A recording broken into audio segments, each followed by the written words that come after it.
Now to a story about some extraordinary children who've seized on the American dream.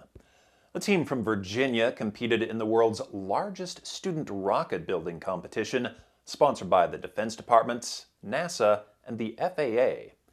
This particular group of students is used to beating the odds. Their families immigrated from countries like Afghanistan, Ukraine, Ethiopia, and Turkey. Many didn't even speak English when they arrived. Now they're flying high. Jennifer Griffin has their story. An hour outside the nation's capital, teams of middle school students reach for the stars, competing in the American Rocketry Challenge. Their mission, along with the top 100 finalists assembled from across the nation, to launch a rocket carrying an egg high into the air, and for the egg to survive. 3, 2, 1, go! What makes this team from Francis Hammond Middle School in Alexandria, Virginia, different, it's made up of new immigrants, not yet American citizens, children who fled their homes in Afghanistan and Ukraine. 12-year-old Artem came to the U.S. from Ukraine after Russia invaded 2 years ago. Now, while his countrymen use drones and rockets to stave off the Russian military, Artem is designing rockets outside Washington, D.C. When we need to put the motor in, the motor didn't fit, so we need to make the space bigger, and I was doing all that. 13-year-old Farhan fled Afghanistan with his family 3 years ago during the chaotic U.S. withdrawal when the Taliban took control.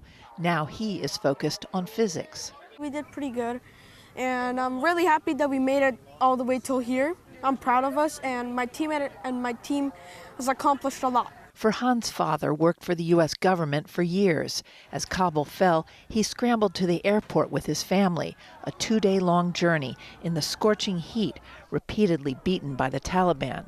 When they reached Abbey Gate, a U.S. Marine on the perimeter recognized Farhan's father and ushered his family into the airport. Farhan's family made it to safety on a U.S. military plane. Now Farhan says he wants to grow up to be a pilot.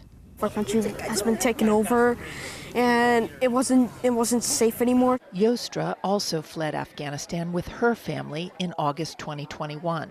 Now she is also studying and building rockets.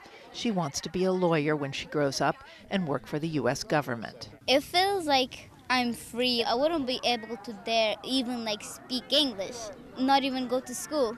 So it feels nice to I feel proud. Babar also arrived in the U.S. from Afghanistan 3 years ago. His father worked as an interpreter for the U.S. military. I'm thankful because I'm independent and I have a lot of opportunities to do here. Programs like right now, Rocketry Club. On hand to observe the students' success was NASA astronaut Woody Hoberg, who represented his Pittsburgh high school at the same competition in 2003. I'm really passionate about students being able to get their hands dirty and build things, experiment, maybe fail once in a while, find out that flights don't go perfectly. After a successful launch, the team's rocket landed in a bush on descent. The students anxiously waited to see if their egg survived. It did. The team, made up of Afghan and Ukrainian immigrant students from Francis Hammond Middle School, came in 50th place. Technically, they didn't win the competition, but for all of them, just getting to America means they've already won. At the Pentagon, Jennifer Griffin, Fox News.